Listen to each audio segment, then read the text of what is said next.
히브리서 11장에 믿음의 사람들이 계속 등장하면서 그들의 행동과 그들의 고백과 그들의 삶에서 볼 수 있는 이러이러한 특징들을 믿음이라고 한다. 믿음의 사람이라고 한다. 그렇게 해서 우리가 계속 아침마다 한 사람씩 한 사람씩 살펴보고 기도하고 있습니다.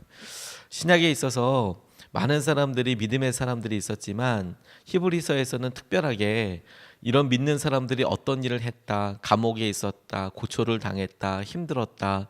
구약에 있는 사람들은 이름으로 너무도 분명한 사람들을 대고 있지만 그 이후에 어떤 사람들은 어떻게 당했다, 어떤 일이 있었다라고 이야기하는 것을 통해서 특정한 사람보다 그렇게 믿는 사람들에게 있었던 여러 일들을 묘사하는 것이 저에게는 더 생동감 있고 더 큰 은혜가 되었습니다. 이유는 무엇이냐면 과거에 삼손 같은 사람이 있었지, 기드온 같은 사람이 있었지, 이런 특정한 사람보다 맞아, 이 시기를 같이 살아가고 있는 고난이 믿음의 사람들에게는 일반적인 거였고 이런 것을 다 믿음의 사람들은 당연히 가야 하지라고 기본적으로 생각하고 있었는데 그 중에 한 사람이 바울이고 베드로고 여러 사람들이었다라고 이해가 되었기 때문에 그렇습니다.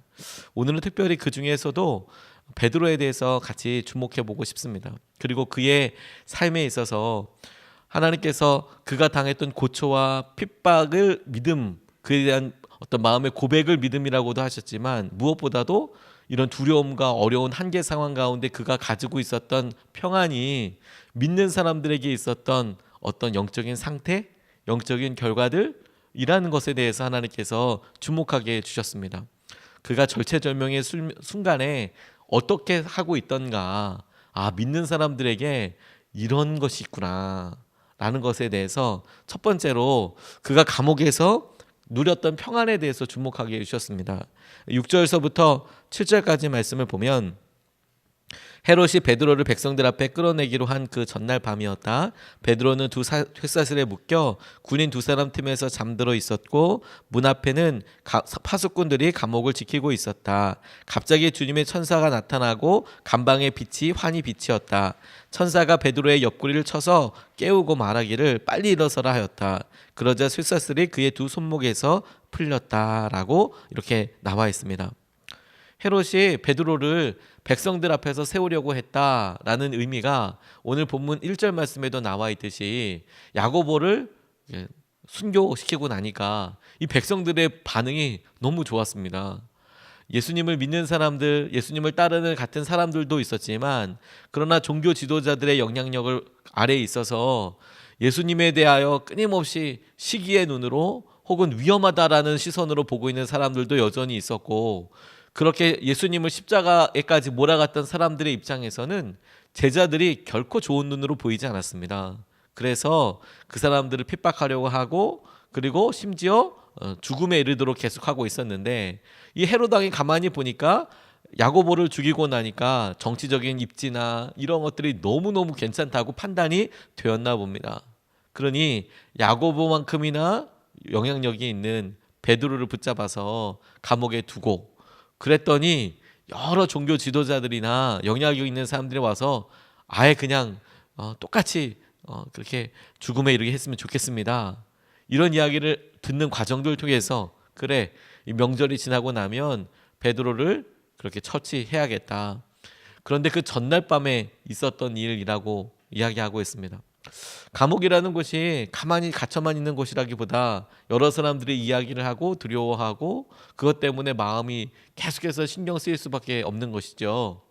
실제로 제가 군대 이렇게 가보니까 군대가 감옥이라고는 할 수 없지만 저희들끼리 있었던 여러 일들 중에 소문이 너무너무 많은 겁니다. 소문이 오늘 저녁에 집합이 걸린다더라 부터 시작을 해서 이건 낭설들이 너무 많은 것이죠. 분위기가 이러니까 대충 오늘쯤에는 한번 뺑뺑이 도는 날이다부터 시작해서 내일 누구는 어디 간다더라 이런 밑도 끝도 없는 소문이 너무 많이 들었는데 그게 너무 힘들었습니다. 실제로 그 일들 가운데 제대로 이루어지는 건 없고 뭐가 어떻대더라 하다못해 내일 부식은 뭐라더라 이런 식으로 정말 밑도 끝도 없는 이야기들이 이렇게 있으면서 저희들이 그런 이야기를 나중에 했습니다. 이거 훈련소에 있을 때 2,000개의 거짓말을 들어야 이거 하루에 몇십 개씩 이게 그렇다 아니다 이렇게 도대체 어디서 시작될지도 모르는 소문들이 이렇게 막 들려오고, 그런데 마음이 거기에 확 쓸려가게 되더라고요.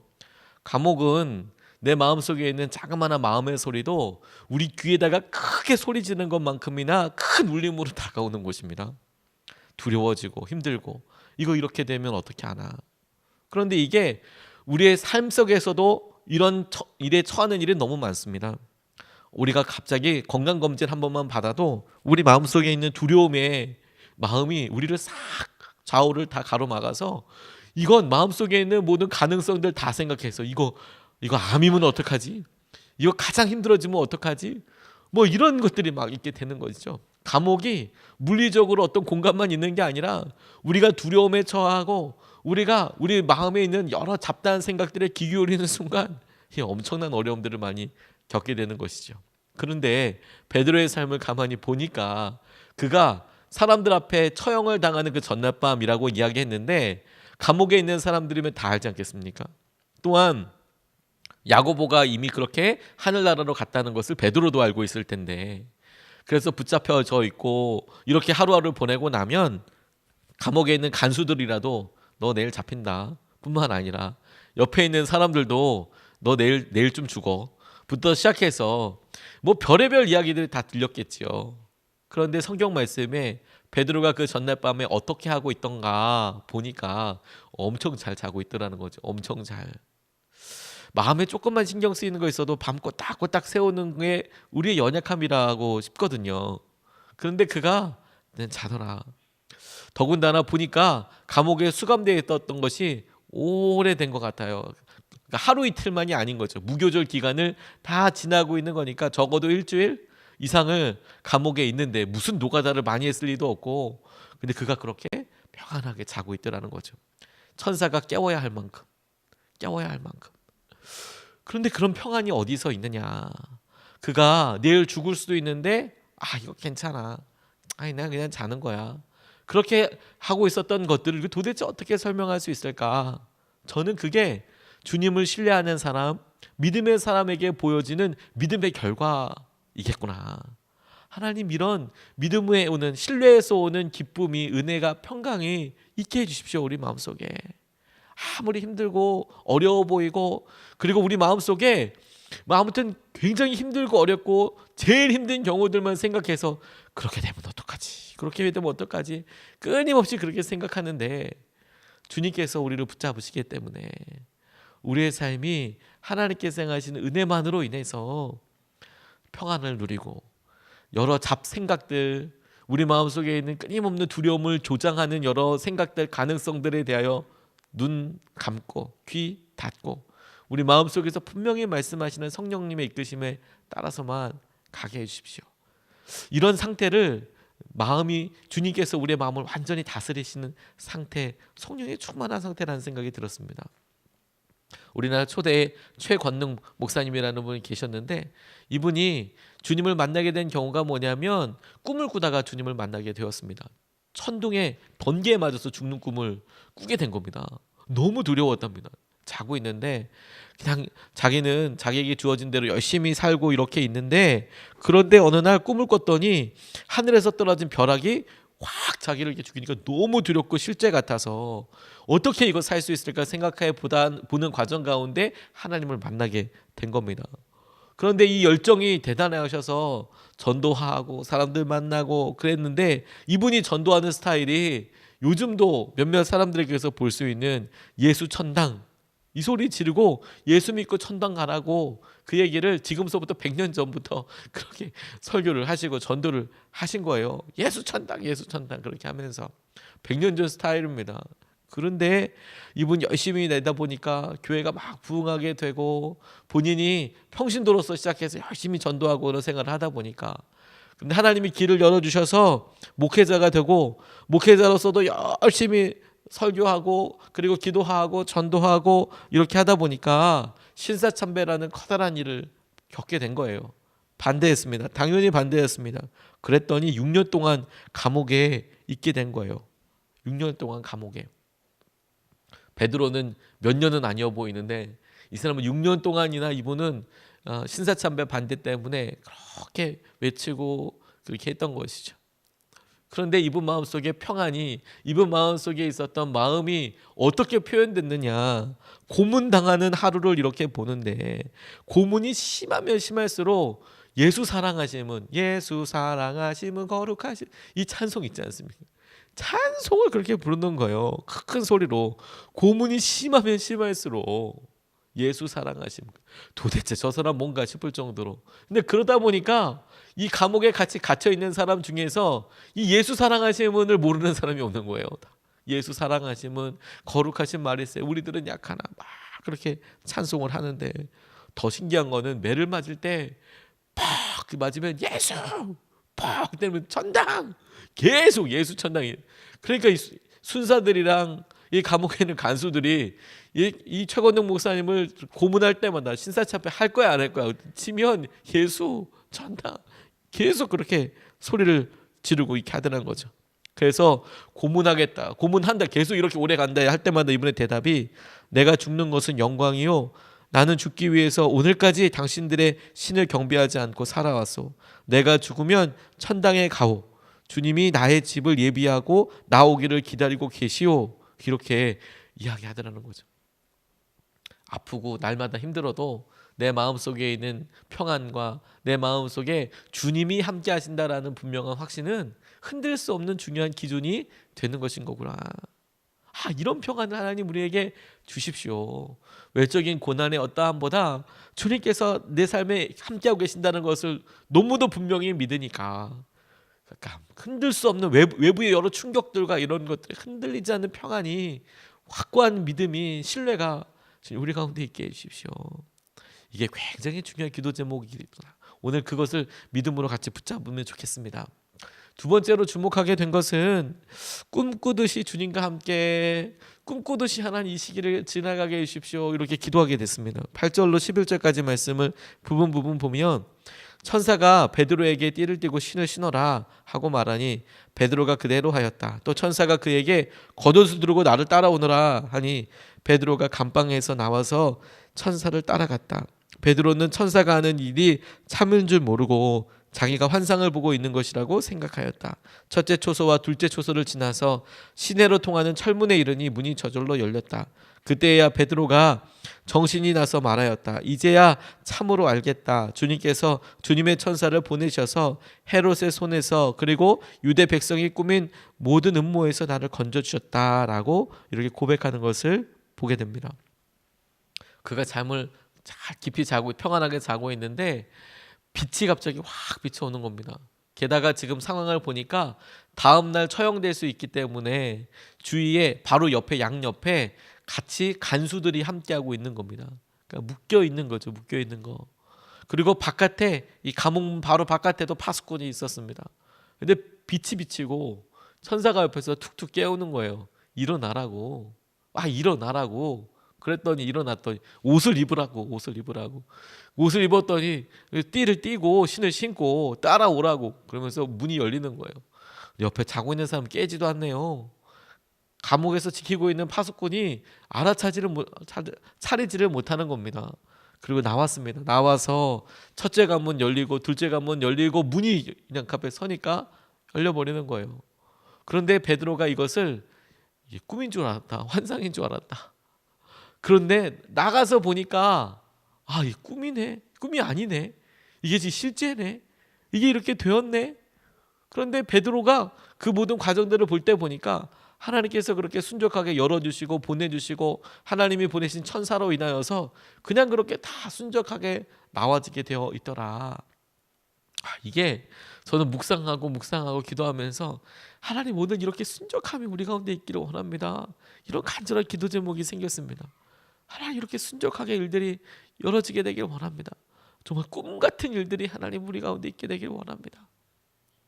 실제로 하늘에 속한 사람이라는 글을 쓰신 중국에서 사역하신 어떤 사역자가 본인이 감옥에 갇혀 있을 때, 중국 공안에 붙잡혀서 전도하는 것 때문에 붙잡혀 있을 때 이런 일을 겪게 되셨다라고 글을 쓰신 것을 봤습니다.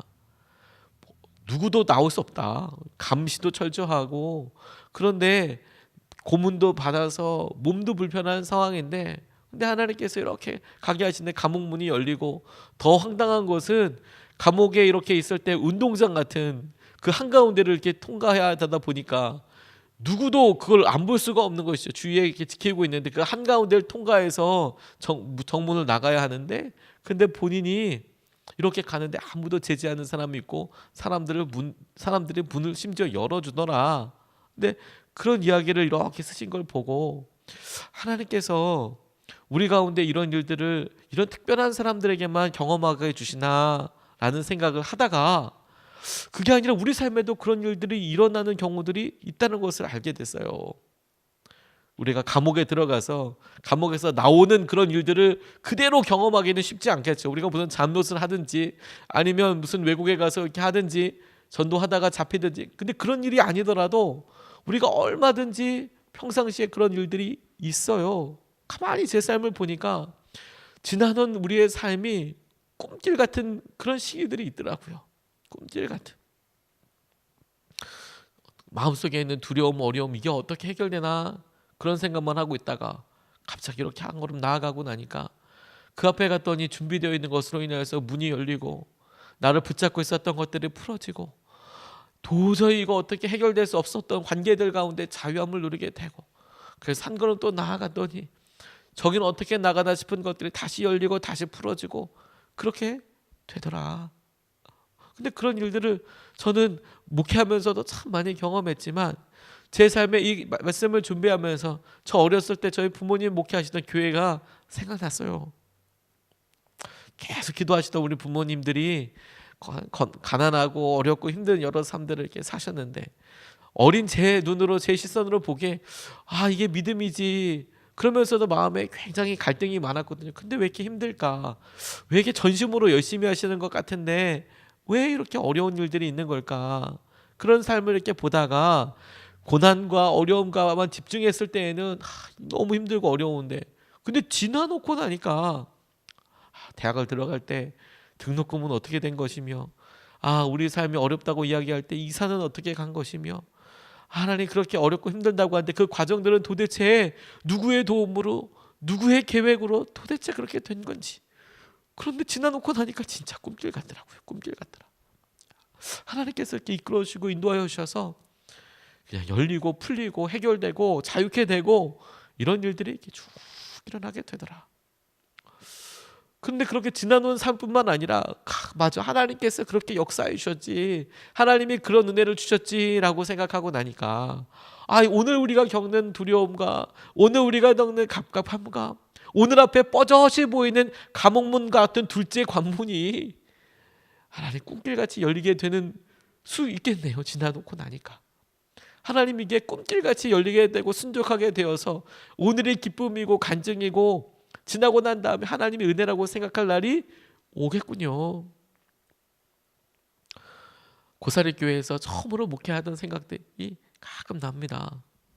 고사리 교회에서 제일 힘들었던 것 중에 하나가 뭐냐면, 힘든 일이 아무것도 없는데도 힘든 게 뭐냐면 아무 일도 없는 게 힘들었습니다. 아무 일도 없는 게 바쁘고 분주하게 살다가, 그런데 딱 그 교회 담임으로 가고 나니까 새벽에 4시에 예배 드리고 새벽 예배 드리고 그리고 기도하고 성도들 다 이름 불러 기도하고 관련된 사람 다 놓고 기도하고, 심지어 성경을 뭐 한 달에 한 번 읽는다고 2주에 한 번 읽는다고 뭐 책 쪽보면 한 권씩 읽어가고, 그 책을 한 권씩 읽어가고, 그래도 12시 전에 다 끝나는 거예요. 12시에 끝나고 나면 그 다음부터 할 게 없는 거예요. 할 게. 신방을 다녀도 30분이면 다 끝나니까, 뭐 몇 집 있는 게 아니니까. 그러니 이게 처음에는 이거 도대체 어떻게 써야 하는지를 모르겠더라고요. 그리고 성도님들이 참 되게 좋으신 분들이었어요. 교회 다. 그런데 교회 안 나오는 너무도 합당하고 합리적인 이유들이 있으신 거예요. 어르신들이 가게 봐야 하는 거예요. 가게. 조그만한 구멍가게들 열어놓고 식당 열어놓고 하니까 주일날 손님들이 제일 많은 겁니다. 제가 목회하던 곳은 문경세제 한가운데 있었거든요. 그러니까 주일날이면 이 트레킹하는 사람들이 얼마나 많은지, 그러니까 이게 뭐 대목인 거예요. 토요일 주일이. 수요 예배는 오실 수 있는데 새벽 예배는 간혹 어떻게 나오실 수 있는데, 토요일 주일날은 문 닫으면 그게 전체 어떤 관광객의 뭐 거의 90% 하는 때가 있는 거예요. 10%가 아니라 90%가 있는 거예요. 평상시에는 뭐 관광철이나 대하 사람들이 많지만 토요일 주일날은 항상 많았거든요. 항상 많았거든요. 그러니까 못 나오시지. 그렇게 있으면 또 몸 아프시고 뭐 이렇게 하는 거죠. 그러니까 신방 가서도 교회를 싫어하는 거 아니고 본인의 어떤 믿음을 물어보면 자기는 꼭 교회 다닌다고 이야기하고 자기는 크리스천이라고 이야기하고 그러시는 거예요. 그러니까 전도할 틈이 없어요. 전도할 틈이.